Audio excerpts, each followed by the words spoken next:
Hello everybody and good afternoon. My name's Don Arleth and you're watching Midday Report, coming live to you from Warsaw here on TVP World. EU foreign ministers are meeting today in Brussels with Ukraine front and center. The talks aim to ramp up support for Kyiv, targeting Russia's shadow fleet with tougher measures and widening sanctions to hit more vessels. Now let's go live to our correspondent in Brussels, Alex Cadier, for more. Good afternoon, Alex. So the big ticket item, like what has been for weeks, is the EU's reparations loan for Ukraine. So where exactly does that stand?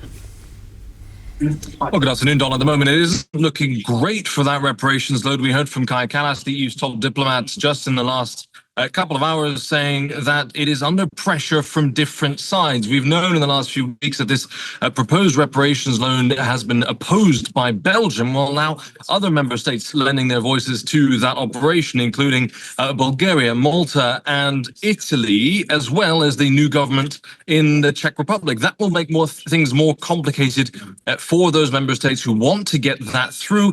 If you're wondering why those countries are voicing opposition, Kaja Kallas had an answer.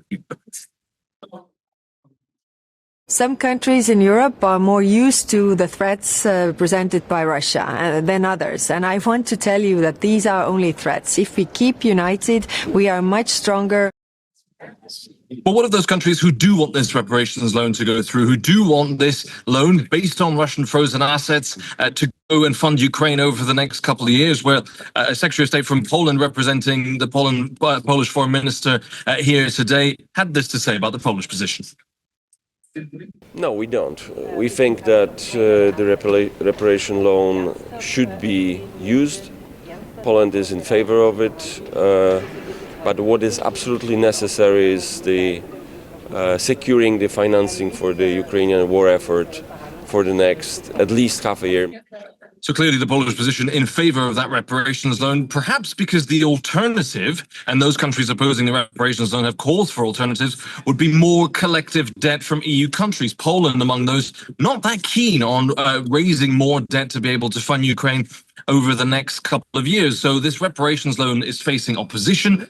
But of course, the decision will not be made here today. It will be made by the foreign ministers' bosses, the heads of government and heads of state of the European Union. They'll be here in Brussels just in a matter of days for a really high-stakes European Council meeting. At the moment, Kaja Kallas says the work is still going on, but getting a deal on that reparations loan is tougher now than it was last week. All to play for here in Brussels, Don. All right, well, it goes without saying that, of course, Russia should pay for the war and not European taxpayers. Alex Cadier from Brussels, thank you. Day 2 of high-stakes negotiations has concluded in Berlin as U.S. envoys, including Steve Witkoff and Jared Kushner, met Ukrainian officials to push for a breakthrough to end the war.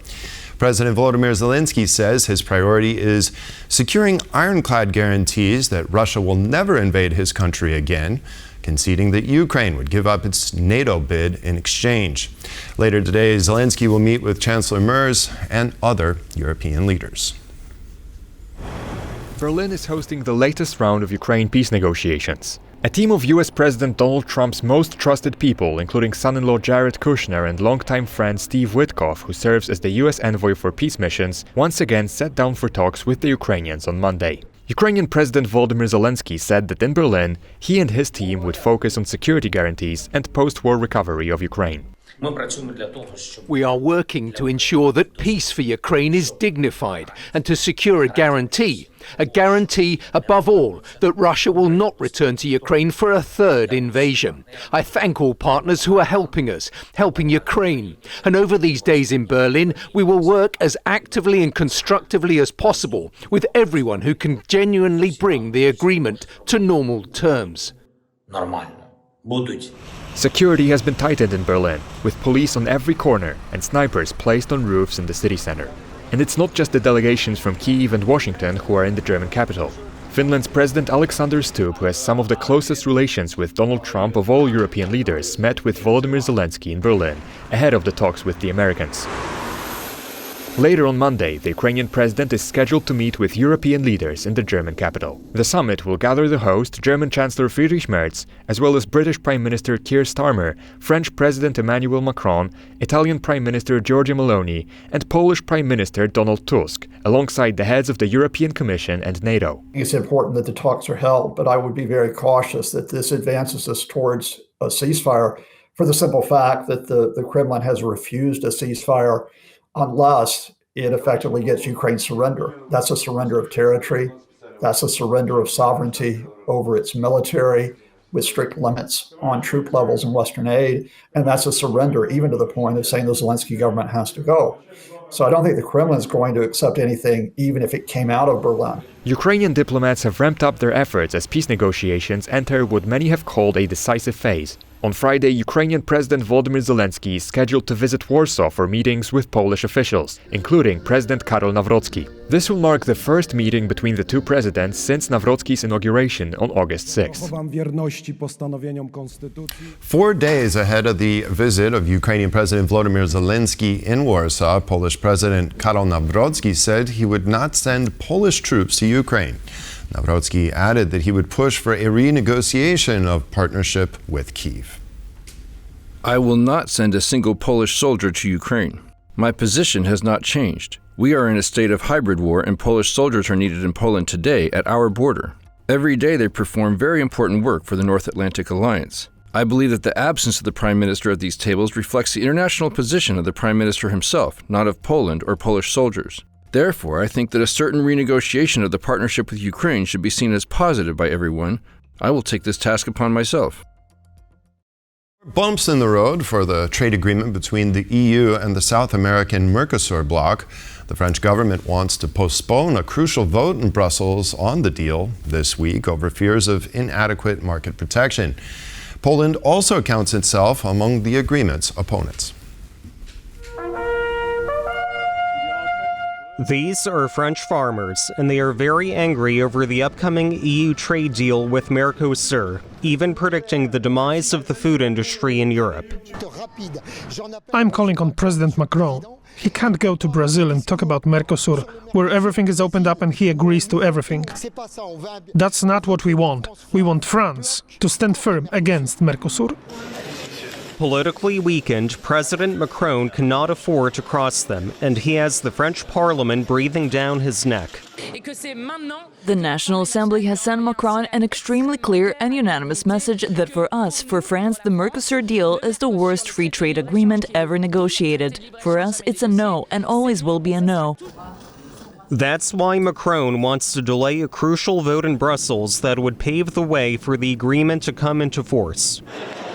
France has been opposing the deal out of fear for its agriculture and food-making industry. The European Commission has been trying to placate Paris with additional safeguards, but the French are still not convinced. Mercosur is not a good deal as it stands. We are still waiting for concrete, effective responses to the three French requests, namely the safeguard clause, mirror measures, and strengthened controls. Those measures will be voted on by the European Parliament on Tuesday. Next in line is the vote by member states' ambassadors, the one that Macron wants to delay, and France is not alone in opposing the Mercosur deal.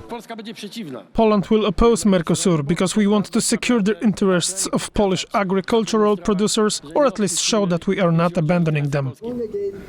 Up until now, there was no blocking minority which could derail the deal, but after Tuesday's vote in Strasbourg, one could appear. European Commission President Ursula von der Leyen is supposed to travel to Brazil at the end of the week, where the Mercosur deal's official signing ceremony is planned to take place. Thousands of Romanians are back on the streets of Bucharest for a fifth straight night, demanding sweeping judicial reforms. The protests erupted after a bombshell report alleged corruption and political interference at the highest levels of the judiciary. A drumbeat for justice as around 10,000 Romanians marched through Bucharest for a fifth night in succession, calling for judicial reform. We are protesting for a fair judiciary, for a judiciary for all. But this is just preparation for everything we need to do to have a rule of law. Right now, we had a patronage democracy. In many aspects, our state doesn't function. Now we demand justice. A documentary last week by independent media outlet Recorder alleged that chief judges, who are politically backed, use legal loopholes for unethical practices, including questionable acquittals. It sparked demonstrations across the country. The report claimed that judges and prosecutors who complain often face disciplinary action. We want an independent judiciary. We want to support honest magistrates. We want those who approved the justice laws from 2022 to leave. We're unhappy with corruption, with the fact that there are no laws to protect us. We pay very high taxes. Nothing happens with the money that we pay. There's a feeling of discontent. People don't find justice in the courts. It doesn't work. That's the main idea. The thieves keep what they've stolen. Around 700 Romanian judges and prosecutors have signed an open letter complaining about systematic dysfunction throughout the justice system.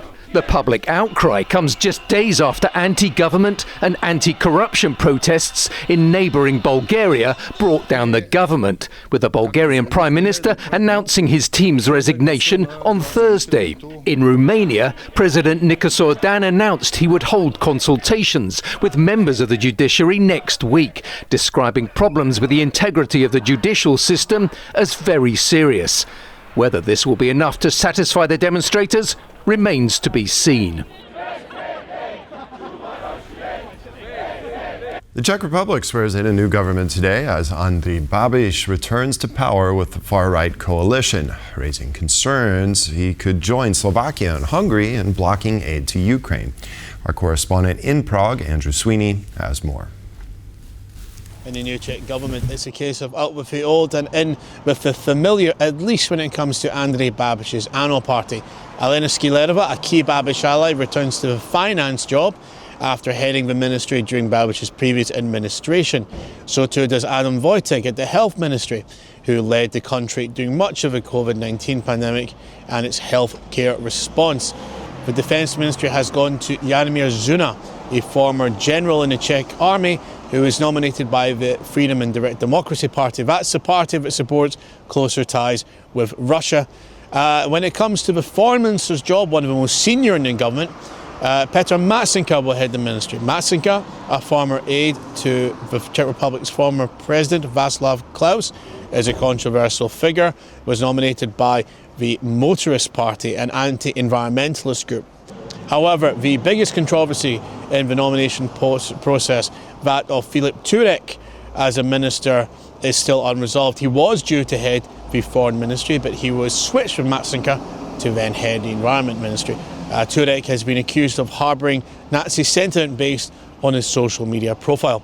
In terms of how the new Czech government views its place in Europe and the world, Babiš has said he does not support using frozen Russian assets as a form of reparations and financial assistance to Ukraine. Tomio Okamura, the leader of the Freedom and Direct Democracy Party and Speaker of the Czech Parliament, wants to severely limit all asylum cases in the Czech Republic, and particularly those of Ukrainians.